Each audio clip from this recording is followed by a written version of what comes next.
మున్సిపాలిటీలకు మోక్షం ఎప్పుడు? కార్పొరేషన్ల పాలన గాడిన పడేది ఎప్పుడు? ఏపీలో పెండింగ్ లో ఉన్న మున్సిపాలిటీ కార్పొరేషన్ల ఎన్నికలు ఎందుకు జాప్యమవుతున్నాయి? ప్రభుత్వం ఏర్పడి 2.5 ఏళ్లవుతున్నా ఇప్పటి వరకు పురపాలికల్లో ఎన్నికలు జరగకపోవడం విమర్శలకు తావిస్తోంది.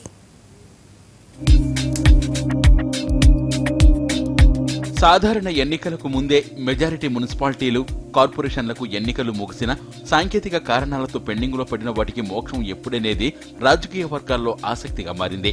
టీడీపీ ప్రభుత్వం కొలువుదీరి 2.5 ఏళ్లు పూర్తిగా వస్తున్న ఆయా నగరపాలక సంస్థల్లో ఎన్నికలు ఇప్పటికీ జరగలేదు. ఏపీలోని 9 జిల్లాల పరిధిలోని 14 చోట్ల ఈ ఎన్నికలు వాయిదా పడుతూ వస్తున్నాయి. వీటిల్లో కీలకమైన గుంటూరు, కాకినాడ, విశాఖ కార్పొరేషన్లు కూడా ఉన్నాయి.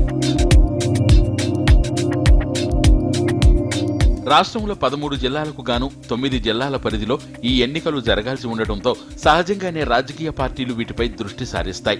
పైగా టీడీపీ సర్కార్ ఏర్పడిన తర్వాత చెప్పుకోదగ్గ స్థాయిలో ఎక్కడా ఎన్నికలు జరగలేదు. ఎమ్మెల్సీ ఎన్నికలు జరిగినా అవి పరోక్ష పద్ధతిలో జరిగే ఎన్నికలు కావడంతో రాజకీయంగా మున్సిపల్ ఎన్నికలు పార్టీలకు కీలకం కానున్నాయి. దీంతో ఈ ఎలక్షన్స్ ఎప్పుడు జరుగుతాయా అనే ఆసక్తి రాజకీయ వర్గాల్లో కనిపిస్తోంది. పెండింగ్ లో ఉన్న మున్సిపల్ ఎన్నికలను నిర్వహించేందుకు ప్రభుత్వం ఓ దశలో ప్రక్రియ మొదలుపెట్టింది. అదే ఊపులో డిసెంబర్లోనో జనవరిలోనో ఎన్నికలు జరుగుతాయని భావించారు. కానీ ఈ వ్యవహారం మాత్రం రోజురోజుకి వెనక్కిపోతున్న పరిస్థితే కనిపిస్తోంది.